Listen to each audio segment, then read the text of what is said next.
Hey, Pam, good to see you. Hopefully, things aren't too hot down in Florida.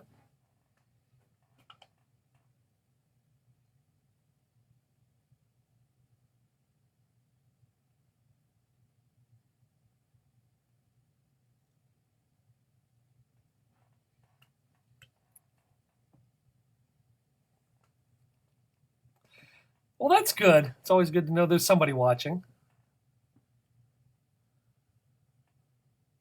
Hey, Karen, good to see you.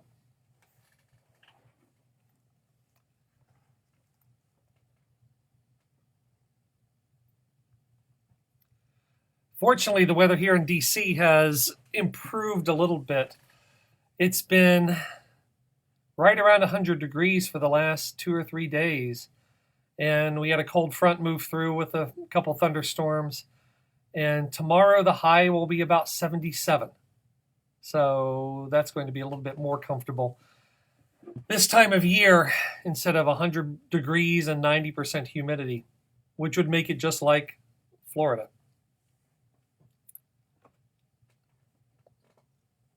So let's go ahead and get started. It is Monday, whatever day in July this is. And chapter 9 of Get Out the Door is live. And I'd like to welcome everybody who's been reading through the book and paying attention. Hey, Kathy, good to see you. And following the story as it goes along. This week, I talk about going through the start of physical therapy. And my primary physical therapist, BJ, who was pretty much like R. Lee Ermey from Full Metal Jacket. Hey, Robert. Hey, Teresa, good to see you. BJ pushed me to the limit. Every time I'd wheel down for physical therapy, she would push me until I couldn't push anymore. And in this chapter, I talk about standing for the first time since the accident. And that's always a big moment. When you see your child stand for the first time or somebody take their first step, that's a big deal. And for me, this was a big deal because before surgery, I didn't know if I was going to get to do that again. So that's what this chapter is about. We're about almost a third of the way through the book. I won't be pushing every chapter to here. What I'm going to do is get to a certain point so that everybody understands what the story is. And at that point, I'll be pulling the book down and going into editing because at some point we need to get the book layout set. I need to get my editor working on the book and get it ready for publication because we've got a hard copy book that we're putting together. We're going to be doing a Kindle version and going to be doing an audio book, which is going to be interesting. I get to read the book as if it were actually happening. So that's going to be a lot of fun. So I'm looking forward to that. Like everybody else, summer is a busy time with lots of travel going on and lots of events. A few weeks ago, I was in Indiana. Last week, I was in Nashville. This week, I get to move my daughter back to college down in Alabama. So even though I'll miss her next week, it's going to be time to take a break and take a breath and try to catch up on the next stage of the book. So if you want to keep following the chapters as they get published, go to www.hollyworks.com and put your email address in the subscribe button, in the subscribe box, and you'll get alerts as I post each chapter. And if you have comments, feedback, questions, feel free to post them here, post them on hollyworks.com, or send me an email at david@hollyworks.com, and I'll be happy to answer them for you. Hey, William, good to see you. And that's pretty much where we are right now. It's been a fun process writing the book and talking to other people who are writing their books and seeing what's the value of telling a story. Hey, Joy, good to see you. This weekend, I taught a couple classes on storytelling, and one of the classes is called Storytelling in Real Life. And I break down stories like this one and other stories to say, how do you tell a story that's personal to you, that has some universal value. And what I tell people is that first tell your story, because your stories are more powerful to you. And what I've realized from telling stories over time is that the emotions that happen in your story get experienced by the people who are experiencing your story. And emotions connect you to people, they draw people into the story, and they bring people into the story as if they were experiencing it. Hey, Scott, good to see you. And so, first, tell your own personal story, because those are the most powerful. The second thing is to find out what is the big idea behind the story you're trying to tell.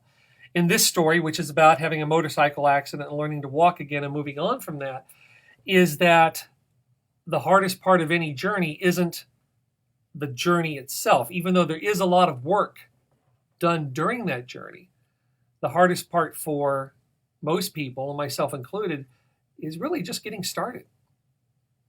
Going from being stationary, or physically stationary in this case, and taking my first step, to taking the next step. And that's what inertia is. Isaac Newton said, an object in motion tends to stay in motion, an object at rest tends to stay at rest. And you have to overcome that inertia to start moving forward. But the cool thing is, once you start moving forward, you tend to keep moving forward. And that's why I tell people the hardest thing is to get out the door and get moving. Because if you've ever started an exercise program, the hardest thing to do is to get off the couch, open the door, step through it, and get moving. Because once I got moving, it was a lot harder to stop and turn around and go back in than it was just to finish whatever I was doing and then be done. But if I was inside the house, I can make up all sorts of excuses all day long to why I was too busy, too tired, too sore, too overwhelmed to do anything. But if I could just get over that threshold, then I thought, well, I might as well do this because I'm already outside. And I've felt bad in the past when I've started something, but I've rarely felt bad when I finished it. Hey, John, good to see you. So that's the big challenge, is to get out the door and get moving. Because once you get in motion, there's no stopping you whatsoever, because it's much more powerful to keep moving than it is just to get started. It's harder to get started than it is to keep moving. But it's more powerful once you get started because you've got that initial momentum going.